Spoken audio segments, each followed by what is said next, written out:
Habari gani Mwanakeo TV, kama ni mara yako ya kwanza, tafadhali subscribe na tano notification. Karibu katika ulimwengu wa siasa. Jina langu ni Mwanakeo TV.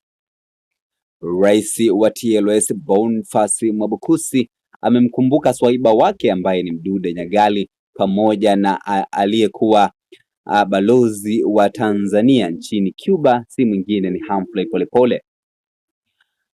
Boniface Mwabukusi ameandika ujumbe kwenye mtandao wa Twitter kuhusu Humphrey Polepole pamoja na Mdude Nyagali. Anukuu: kusamehe na kusahau ni wazo la kijinga.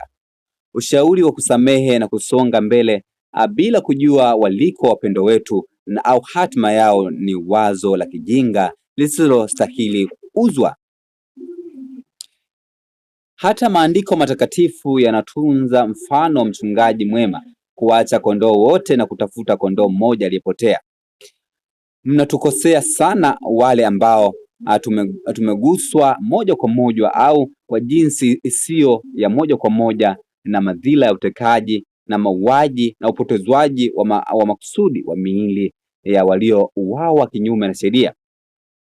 Mteke, mfiche, muue na kuficha maiti, alafu simple like that unasema tusamehe yaishe.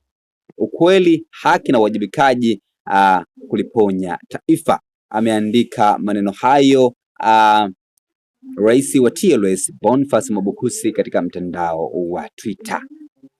Una maoni gani kwa hichi ambacho ameandika rais wa TLS Boniface Mwabukusi katika mtandao wa Twitter? Tafadhali shusha maoni yako katika sehemu ya comment section. Jina langu Mwanakeo TV. Tutaona wakati ujao katika masuala mbalimbali ya kisiasa. Tafadhali subscribe kama ni mara yako ya kwanza. Ungana nami katika ulimwengu wa siasa. Bye bye.